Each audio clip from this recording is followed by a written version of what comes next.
নবীন এবং তরুণ প্রজন্মের সাংবাদিকরা সামনের দিকে এগিয়ে আসুন প্রবীণদের আশীর্বাদে, প্রবীণদের দেখানো পথে তারাও যেন সমাজের সত্যনিষ্ঠার পথে এগিয়ে আসে। এদিকে একটু হোল্ড।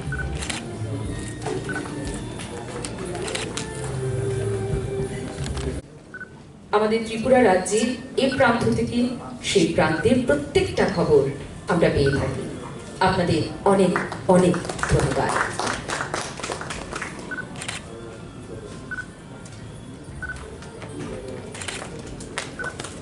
मीडिया हाउसेज हैं, आज आप सब जिन जिन मीडिया हाउस को रिप्रेजेंट कर रहे हैं, जो यहाँ शामिल हुए हैं और जो शामिल नहीं हो पाए हैं, उन सभी को मैं आभार देती हूँ, अभिनंदन देती हूँ, धन्यवाद देती हूँ, क्योंकि एक समाज को चलाने के लिए संवादिक का योगदान बहुत बड़ा है। यह हम सब जानते हैं, बोलते हैं। मेरा थोड़ा सा तरीका अलग है कि मैं केवल बोलती नहीं हूँ, वो करती हूँ और करने के बाद बोलती हूँ और इस बात को प्रतिष्ठित करती हूँ कि जो मैं बोल रही हूँ वो केवल भाषण मात्र नहीं है, क्योंकि मैं यहाँ भाषण देने के लिए नहीं बनी हूँ। मैं एक व्यक्ति भी हूँ जो आम है, जो आप लोगों के बीच में है। आज यहाँ खड़ी हूँ, कल आप लोगों के बीच में बैठी मिलूंगी।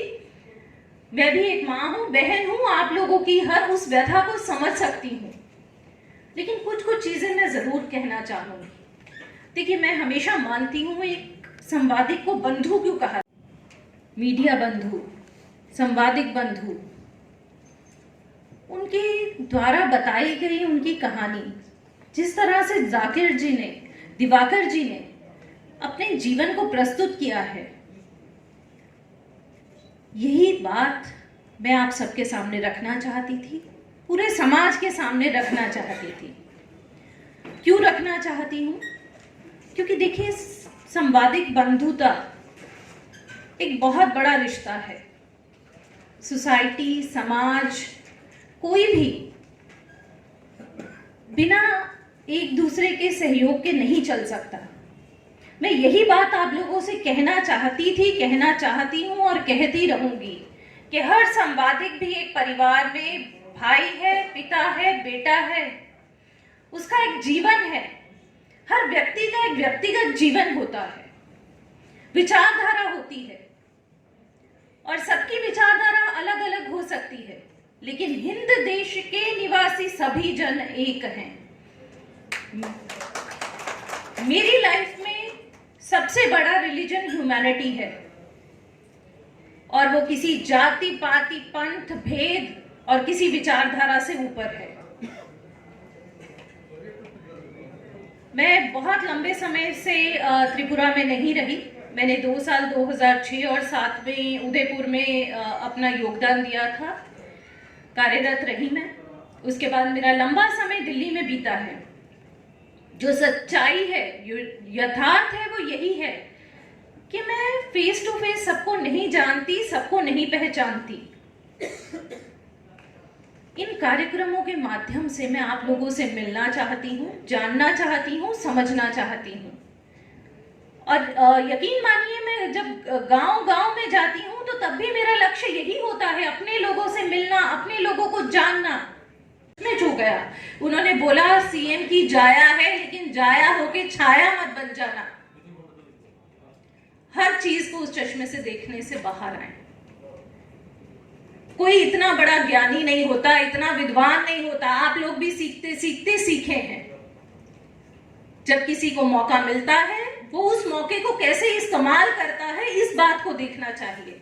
आज मुझे इस चीज का मौका मिला कि मैं आप लोगों के आके बीच में काम कर सकूं, तो मैं उस मौके को कैसे इस्तेमाल करूंगी, मैं त्रिपुरा में रहने वाले अपने प्रत्येक दिन को कैसे व्यवहार करूंगी, उसका चयन मुझे करना होगा। और यकीन मानिए, मैंने कभी किसी से पूछा ही नहीं कि आप किस जाति से हैं, किस पंथ से हैं, किस विचारधारा से हैं, किस पॉलिटिकल पार्टी से हैं। मेरे लिए प्रत्येक त्रिपुरा वासी मेरे लिए उतना ही इंपॉर्टेंट है।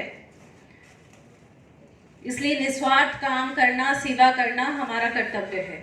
आज जैसे दिवाकर जी उदाहरण है, हम हमारे समाज में देखते हैं बड़े से बड़े टेररिस्ट को, बड़े से बड़े समाज सेवक को, बड़े से बड़े लीडर को, लेकिन उनके मन की बात, उनके बीच का जो ब्रिजिंग है वो काम कौन करता है? वो संवादिक करता है। जहां जाते हुए लोग डरते हैं, ये फैक्ट है, हम जानते हैं, आप सब मुझसे ज्यादा जानते हैं। आपको सबके साथ मिलके चलना पड़ता है, वो चाहे व्यक्ति अच्छा हो, बुरा हो, वो एक टेररिस्ट हो या वो एक समाज सेवी हो, एक लीडर हो या एडमिनिस्ट्रेटर हो, आपको सबकी बात अपने द्वारा सामने लानी पड़ती है, इसलिए सबसे मिलना पड़ता है।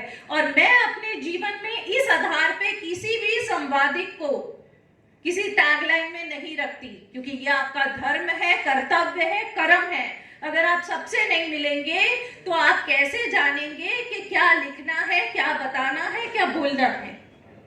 वरना तो वो वन साइडेड हो जाएगा।